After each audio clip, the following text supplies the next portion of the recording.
When we talk about South African football legends, the same names usually come up. In South Africa, there is a phrase that goes, local is lekker. But every now and then, a local talent becomes so big, so influential, that the whole world has to stand up and take notice. We're talking about Steven Jerome Pienaar. To the blue side of Liverpool, he was a genius. To the fans in Amsterdam, he was a technician. But to us, he is simply Shillo. But here's a real question for you.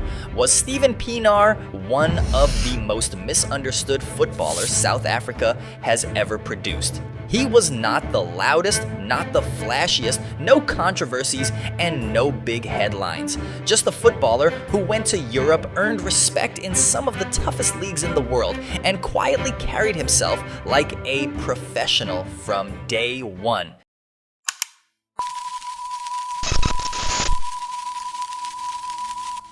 Steven Pienaar didn't grow up with shortcuts. He was born in Westbury, Johannesburg, an area known more for survival than opportunity. If you know Joburg, you know that Westbury is a place with a complicated history, tough, resilient, and often overlooked. Growing up there in the 80s and 90s meant navigating a world where margin for error was slim. But for a young Steven, the chaos of the streets stayed outside the touchline. Football was not a luxury. It was an escape, a passion, and sometimes a necessity. Like many South African kids, he learned the game on uneven pitches, dusty streets, and cramped spaces. That environment shapes you. It sharpens your touch and it forces you to think quickly. It teaches you resilience. Pienaar wasn't the loud kid shouting for the ball.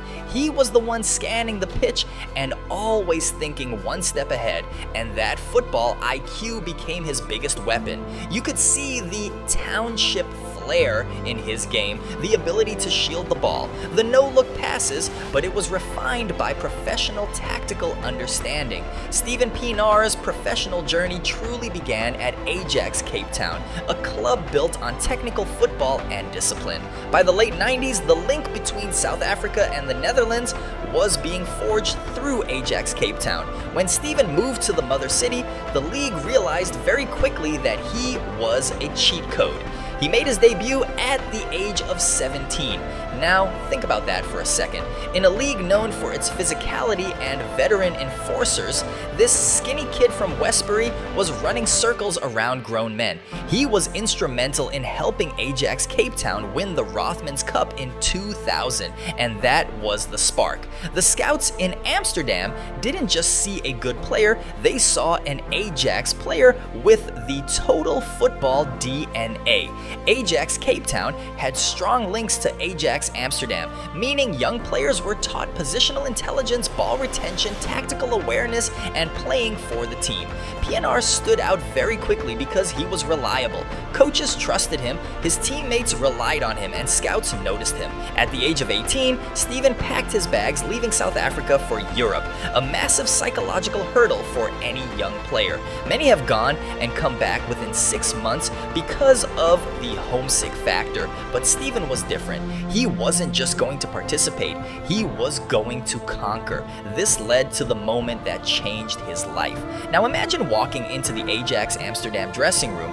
You're looking at Zlatan Ibrahimovic, Rafael van der Vaart, Wesley Sneijder, and Maxwell. These were not just players, they were future icons of football. Steven didn't blink. In fact, he and Zlatan became incredibly close. Zlatan actually mentioned Pienaar in his autobiography, noting how they shared a room and navigated the pressures of being the new kids at one of the world's most demanding clubs. Tactically, Amsterdam is where Steven graduated. He learned the importance of the half space, that pocket of land between the opponent's midfield and defense. He was not a traditional winger who just hugged the touchline.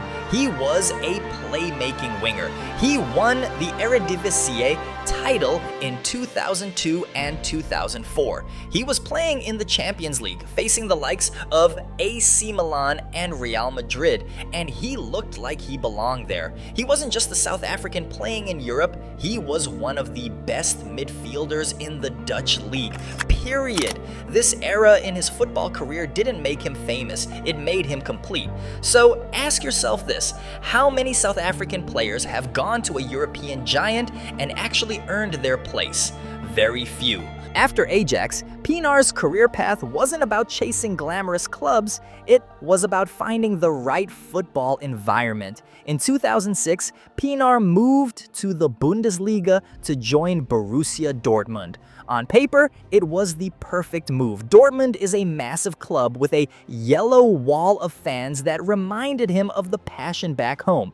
However, football is often about timing. He was brought in to replace Tomasz Rosicki, the Little Mozart. While Steven played 25 games and showed flashes of brilliance, the team was struggling during a transitional period. The German style was more direct, more about transitions, and Steven felt a bit restricted. He wanted more freedom. He wanted a league that fitted his agility and his desire to link up with a specific kind of fullback. And that's when a man named David Moyes picked up the phone. And then the loan move to Everton happened. Many South African fans thought, Everton? Isn't that a step down from Dortmund? Well, we were very wrong. The Premier League and Steven Pienaar were a match made in heaven. But it wasn't love at first sight for Steven. He famously said he was nervous and terrified of the move. But as soon as he stepped onto that Goodison Park field, he brought a level of technical sophistication that Everton had been craving for. He wasn't just a hard worker, he was the connector. He was something better. He was trusted and disciplined. Playing under managers like David Moyes, Pienaar became a key piece within a hard-working Everton. He built legendary chemistry with the likes of Leighton Baines, Mikel Arteta, and Tim Cahill, one of the most balanced midfields in the Premier League at the time. In 2008, Everton made the deal permanent for roughly £2 million. To this day, Evertonians refer to this as one of the greatest business transactions in the history of the club. He was the 2009/2010 Everton Player of the Season, beating out club legends for the honor. Everton fans adored him because he never hid, he never cheated the game, and he gave everything every week. Over 250 appearances for the club, now that says everything. But why was a South African midfielder trusted week in, week out in one of the toughest leagues in the world? It is simply because he understood football. Pienaar was never the loudest voice in the room. He didn't need to be because his leadership came from consistency, discipline, professionalism, and leading by example.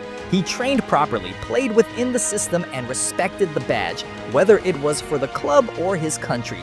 That kind of leadership doesn't trend on social media. Instead, it trends inside dressing rooms. That is priceless. Now, let's talk about the greatest bromance in Premier League history, Pienaar and Leighton Baines. It wasn't just a tactical instruction, it was intuition. They didn't even need to look at each other. Pienaar would drift inside, pulling the right back with him, and Baines would fly into the space. Or Baines would hold the ball, wait for Pienaar's trivial shift, and slip it through a gap that didn't exist a second ago. It was spectacular to watch. They accounted for a huge percentage of Everton's creativity. They were two players who thought about the game in HD, while everyone else was watching in standard definition. In 2011, Steven made a move to Tottenham Hotspur. It was a move driven by the desire to play the Champions League football again and compete at the very top of the table. But sometimes the grass is not always greener on the other side. At Spurs, he found himself in a squad with Gareth Bale, Luka Modric, and Rafael van der Vaart, his old Ajax teammate. The competition was aggressive and injuries started to creep in. He only made a handful of appearances and he looked unhappy. The spark was missing. So, what do you do when you feel lost? You go home. In 2012, he returned to Everton, first on loan and then permanently. When he walked back into the Goodison Park grass, the roar was loud from the fans. He scored on his second debut against Chelsea, and it felt like he never left. That move showed us that for Pienaar, football was about feeling, not just finances. This is where the story gets complicated. Steven debuted for Bafana in 2002 against Turkey. He was part of that 2002 World Cup squad in Korea/Japan, but he was still a junior then. Fast forward to June 11th, 2010 in Johannesburg at Soccer City, the world was watching. Can you imagine the pressure? Despite the iconic moments such as Sifiwe Tshabalala's goal that shook football fans at the time, Pienaar was the one keeping the engine running. He was the one demanding the ball under pressure, calm and amid the vuvuzela noise. But his international career happened during one of Bafana's most unstable periods. Changes in coaches, administrative issues, lack of tactical identity, and off-the-field noise. While Pienaar was playing structured football in Europe, the national team lacked direction. And because South African fans are passionate and sometimes brutally so, criticism followed. And once again, players like Pienaar carried criticism that went far beyond football. Imagine being tactically disciplined, professional, consistent, and still get judged for total failure. But here's the uncomfortable truth. Steven Pienaar didn't fail Bafana.